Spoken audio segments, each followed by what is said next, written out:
Hands up, first one I saw, over here. The first question is there a member of the council here, and were they invited?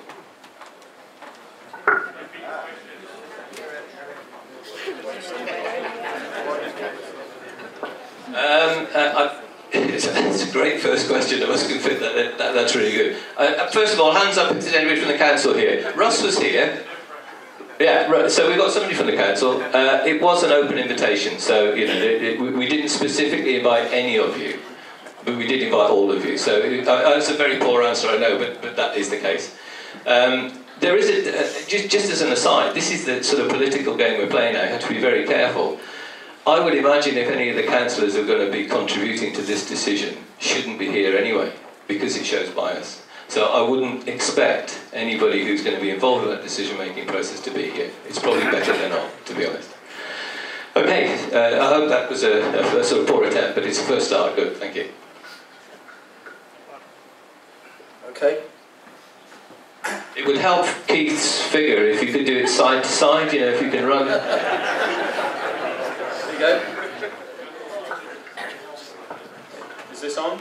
Yes, it's on. Are you sure? No, I'm hearing yes. Right.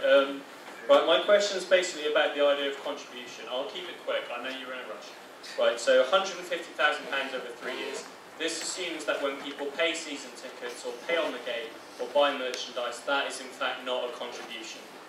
Now, if the idea is that the trust should gain a stake, and you're going to run at a surplus, and you should, because if you're playing in the Hellenic Premier League or the Midlands Premier League, you should be running at a profit, and a fairly decent one. Will you be open to an amendment to your proposals, which is that a percentage of the surplus that the club makes through everyone in this room buying season tickets, buying merchandise, is money that is set aside and is given to the Hereford United Supporters Trust to count towards their £150,000 shareholding? Because I think that would be fair.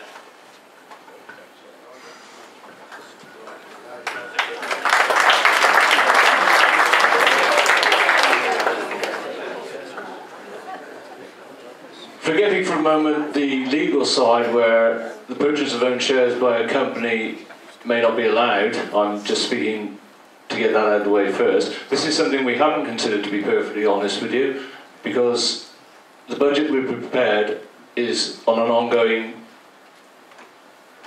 football trading basis, if you like, rather than geared to making profits that are going to be invested. As we move up the leagues, which hopefully we will do, I would imagine the surpluses will be required. It's something that we seriously have not considered, so I couldn't give you a straight answer to that at this point in time. I think we consider everything that was possible within the Articles of Association, but also we look at the reality of the performance over a period of time. If I could just supplement that answer a little bit in terms of a very good question, actually, and it's given me pause for thought anyway. In terms of we've discussed the proposal, but in the way we've done it is by a set of principles and about the way we're going to work and how we're going to achieve the goals that we set ourselves. One of the things that was really important for me as an individual and a supporter of Hereford for a very long time, we felt it was really important that all the directors of the football club would buy season tickets. They won't get in for free. There won't be any of that anymore. That's gone. Nobody walks through that ground without paying the due. I can't even take my wife without having to pay for her to come. So that's how it's going to be. That's the system. If we do that, we are contributing to that. But there are also a lot of other possibilities, like having 4 match day tickets a month that you can buy for all 4 tickets if there are 4 games within that month. But by lots of options to create opportunities for people to buy tickets to come in through the door. That creates the operating cost to enable us to do that. The 150,000, you think, oh God, how are we going to do that? We've been operating for 18 months. We've got about £30,000 in the bank. That's what we've generated. And we spent quite a bit of money as well. We've earned a lot more than that. And as an 18-month-old trust, that's a hell of an achievement, really, in terms of what we've done. But what I would like to see is a sort of system where I'd be quite happy, if you like, for 300 people to pay £20 a month. into an account that purchases shares for the club, and I'd be quite happy to pay that. And that sounds a lot of money, doesn't it? £20 a month for somebody out of somebody's wages. But what if 600 people paid £10 a month? And what if 1,200 people paid £5 a month? It becomes very affordable then, and that would more than cover the liability that we would have for the shares. So I'm not particularly scared about the figure. I think we would do more of that. We'll come back to you later if that's okay. Question over here. Excuse me a moment. Whilst Chris was speaking, and I was just thinking of the mechanics of how your suggestion, proposal, thoughts may work. Strikes me it might not be possible. One of the reasons that springs to mind straight away is that the trading profits of the club are that, the trading profits of the club, not the trading profits of HUST. So the club would make a profit, which would be reinvested into the club. To then give that money to HUST to buy shares in the club doesn't make necessarily sense to me. No, I'm not asking you to shut up at all. I understand the principles. I would think the way that we'd give it back to the supporters is on the pricing of season tickets, etc., etc. But each year we're going to be forecasting budgets in advance and tailor it in. Okay, next question, someone. Good evening. Before I start, I'd like to say thank you very much for the hard work that you've done. There's a lot that I like about the partnership that's been proposed. Hello, can you hear me now? Yeah. Hello, can you hear me working? Yeah. So first of all, I'd like to say thank you very much for the work that you've put in. I like a lot about what I hear about the partnership between the Trust and the HALE Consortium. We've got a number of questions. So I appreciate having the floor for 5 minutes. First of all, we said many fans make the case that HUST owns 50% of the club. It should have a 50% share of the boardroom. Can you explain the rationale behind the 4-3 split? I think we've restricted it to one question at a time, so unfortunately I'm going to have to sort of cease at that one. We'll answer that question. After the break, we'll come back to you. The questions are linked, so I'd appreciate asking them. Shall I ask them now? So the rationale behind the 4-3 split, what other boardroom models have been considered, and would you consider offering an extra place on the board to HUST if they're successful in purchasing 50% of the shares? So I'm going to hand over to Phil again. Thanks very much. I think probably it's what they call in football the hospital pass. Let's go back to a few basics, and you'll have seen this in our frequently asked questions. And although the initial benefactors appreciate they're not going to get any return on their money, they're willing to put in startup capital because they believe in our business plan and our approach. In order to make sure that money isn't wasted, they want to give the opportunity to the people that put together that business plan the chance to put it into operation. You've also got to remember that once a board is in place, it's not going to be them and us, 4 and 3. We'll have legal responsibilities to go forward together and to make proper business decisions for the club, not for individual groups within the board. Okay? We feel that 90% plus of the time we're going to have fairly unanimous agreement on the board on most things going forward. Where there isn't agreement, there will have to be a vote and a majority gone with. Whether you have equal numbers on the board and a casting vote, or you have an odd number on the board, at some point a decision's got to be made. And we feel that the setup as it is allows that decision to be made.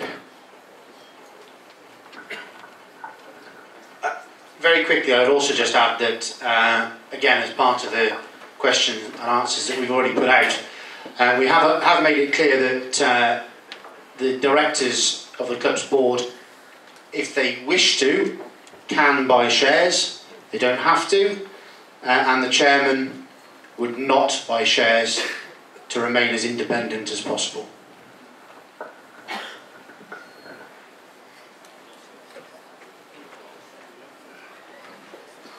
Is it on? the only thing I was going to say, like, obviously this meeting tonight, there is people from Leicester, Knight, possibly Leicester, wherever. Have they got any arrangements as to have regular meetings in the likes of Knighton, Leicester, Ludlow, wherever, to have those supporters and for fundraising, them to organise fundraising events on behalf of us?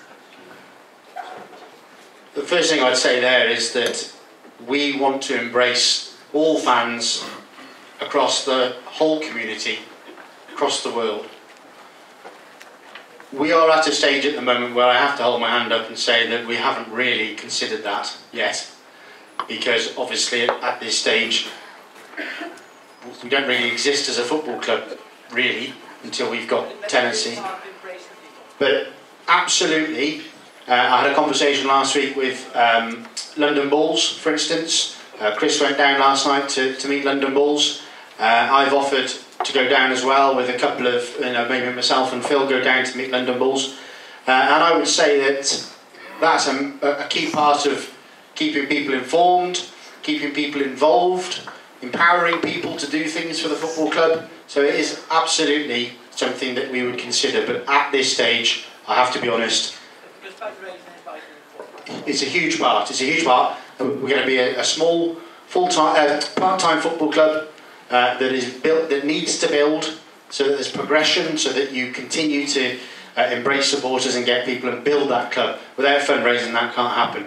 But absolutely, we would look at going out wherever to talk to supporters.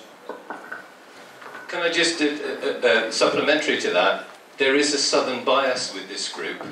None of the meetings have been north of Hereford yet, and I live in Leicester.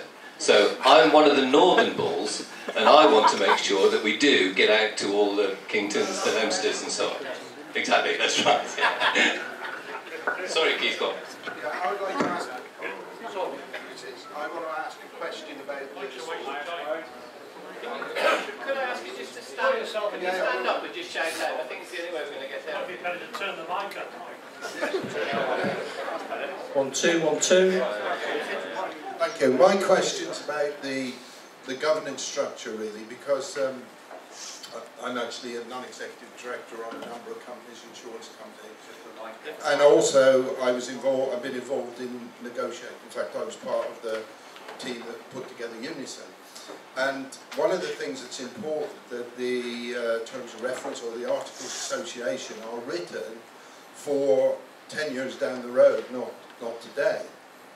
And obviously, we're kind of creating a hybrid, which I support, and we're talking like it's a supporters club, but it's not. It's a company, and it is answerable to its shareholders.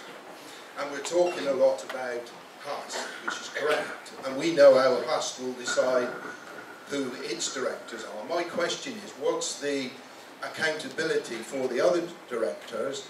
Who could remove them? I know you're putting the money in, but I'm thinking 10 years down the road. How are they held accountable? How can they be changed? Because it's important that we don't just have a sort of accountability through the HUST directors and no accountability through the rest. So I'm interested more on that 50%, if you understand what I mean. The Articles of Association will be drawn up by a corporate solicitor.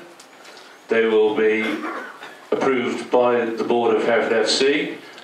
The 3 directors from HUST on that board have shared the information they've got with their own board before they come to Hereford FC.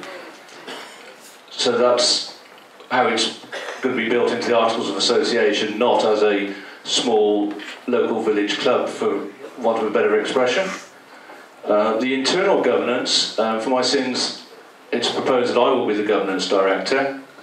I too have experience as a non-executive director, both in governance and other matters.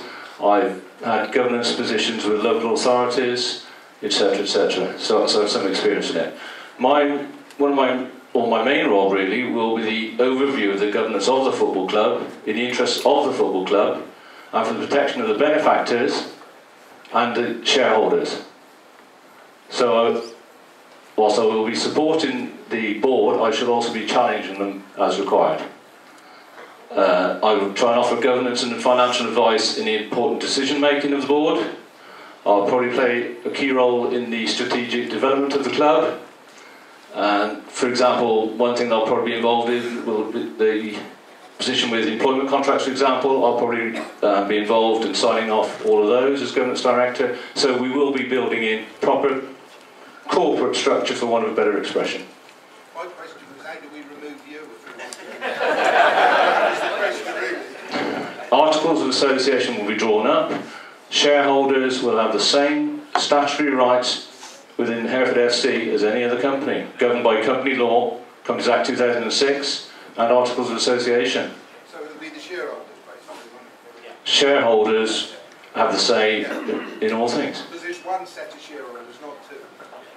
Absolutely. In the same way that I tried to say earlier that there is one board, 7 people, shareholders are shareholders. There will be a slight difference because of the nature of the model with the, we want it community-based, supporter-led. But the shares may be, there will only be ordinary shares in issue. There will be ordinary shares that will be ring-fenced for HUST, but in every other way they'll be the same. Okay? Absolutely, shareholders meetings, annual general meeting, extraordinary general meeting. I don't think it's called that anymore. I think it's just called general meeting. Actually, so you know, there's no problem with any of that. I was merely just going to add to what Phil has said there, that the proposed finance director for the new club will be Hugh Brooks. Many of you will know or heard of Hugh. He served as finance director under Graham Turner for 10 years, and his experience with the legal side, the articles and setting budgets has been extremely important to us, and he is fully committed to carrying that on as finance director of Hereford FC. I intend to try and have a break in about 5 minutes' time. I wonder if we can just have a couple of quick questions now where we can work through fairly briskly to get a couple in, then we'll break. Who's got the mic? Over there, sorry, I couldn't see you, yeah. It's not a financial question, but why couldn't it be called, the club be called Hereford United FC, so we keep the United name? Okay, basically the name of the club is at the jurisdiction of the FA, and basically if a club goes bust, you can't use the identification that it's known as, basically, so you can't use United. You can use Hereford because obviously that's where we are, but you cannot use United. 5 years is the next question.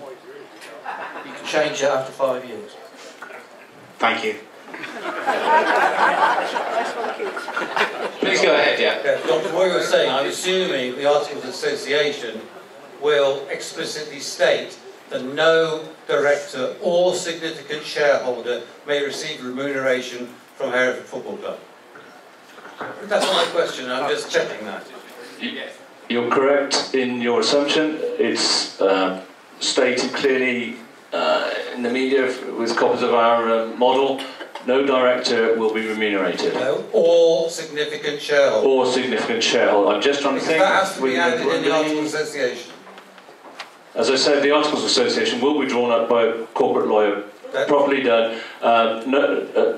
Definitely no director, senior shareholder. No, I'm trying to think of whose life would be involved, and the answer is no. None of them will be employed. But you can put that in the Articles of Association. My question is, will the Articles of Association specifically restrict the number of directors to 7? Because I think it would be a major mistake if you were to restrict yourself from putting on people with particular experience would be of benefit to Hereford Football Club onto the board. I'm thinking of, for example, someone of significant experience in the football industry. You know, I won't name names, but I'm sure we can think of a few in the room.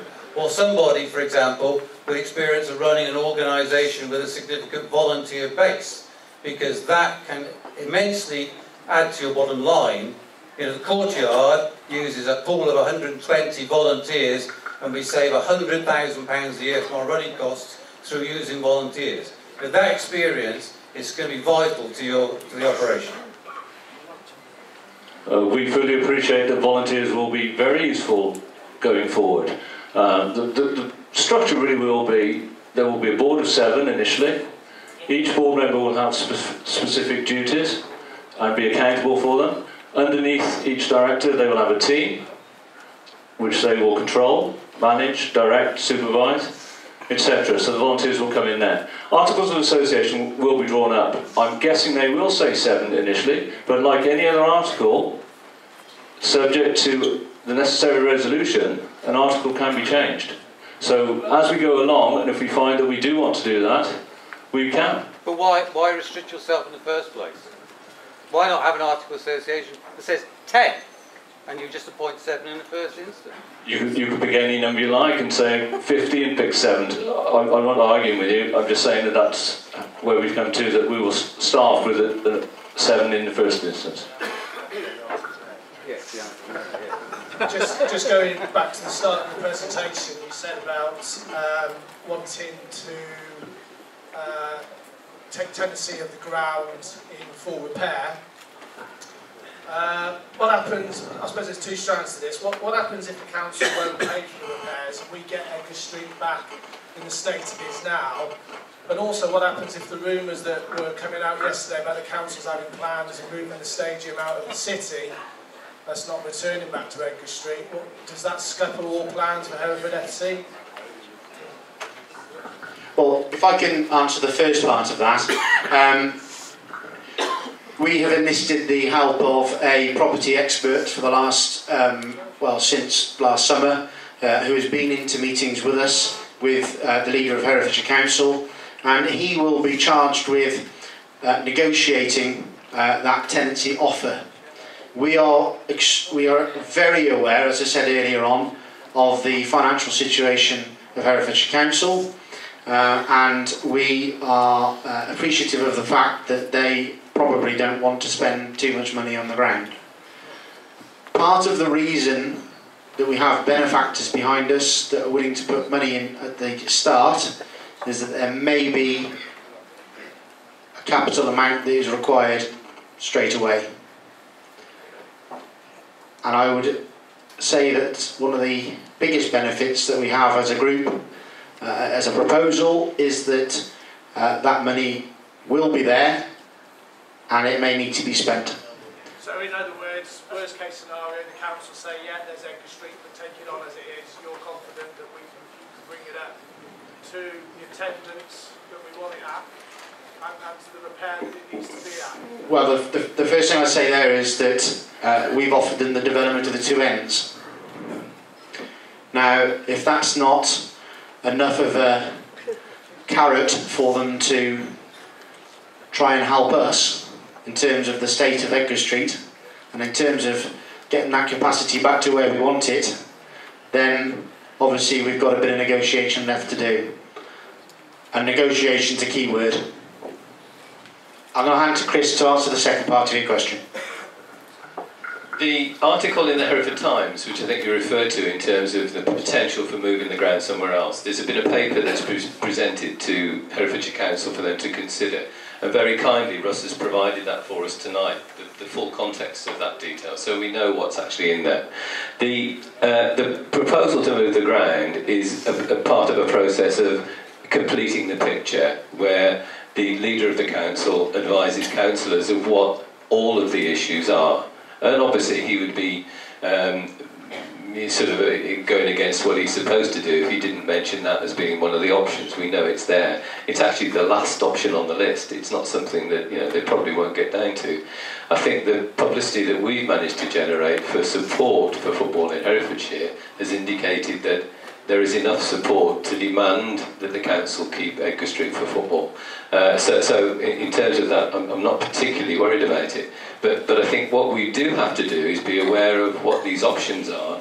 And this group has spent an awful lot of time talking to individual councillors, trying to persuade them of the right thing to do, with the help of high-profile people like Jesse Norman and so on, to get them to influence the potential for councillors. There is still a little group of people who'd rather wipe Edgar Street off the face of the earth because they want it to look something different, like the new Old Market site is, to blend in with that. But I think there are many more people who don't want that. One of the, again, political complications we've got is that in May, the council that we're talking to now changes because there are May elections and there will be different people who will be in place. As part of those quite delicate negotiations, we've got to get to a position where we get what we want, but also the prospect of taking that further into the future beyond the new council. But surely those May elections are immaterial because we've got to know by the 1st of March. Absolutely, but that's part of the process. But don't forget, the councillors that are making this decision are not going to be the councillors who are going to be sitting there after May. Maybe a lot of them are going to retire anyway. So it's been an exercise in charm, really, to make sure that we know who is on our side out of all of those councillors and who can support what we're trying to do. And we're fairly confident we've been quite successful in achieving that. It's not a perfect answer again, but I think it goes some way toward it.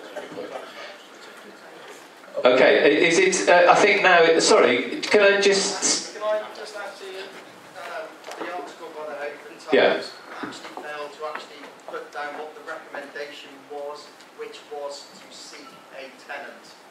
Oh yeah, that's the point I didn't mention. The last part of this, the council in their circulation to the councillors make a recommendation, much as we've done tonight, to recommend this proposal to our members. They have to recommend a decision, and their recommendation is that they seek a tenant for Edgar Street. So you can see why we're not quite so worried about what has come out. Is there anybody from the Hereford Times here? Okay, I won't say what I was going to say, but thank God I asked that question first. Anyway, thank you very much for coming, and we're really great. It's really great here.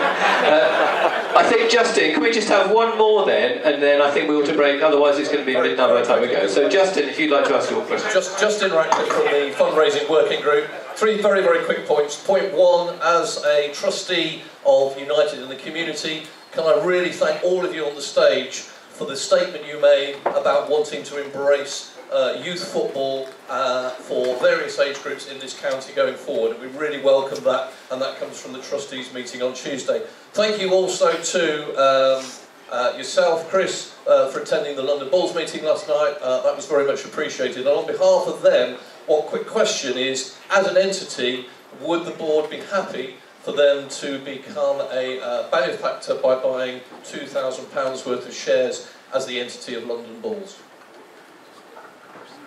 Well, I'll start the answer on that one, Justin. Outside of the 50% that's being ring-fenced for the Supporters Trust, anyone can buy shares, quite literally. Similar to board approval, subject to board approval, but also subject to the minimum share purchase of £2,000, if it was direct to the club, of course. Does that answer that?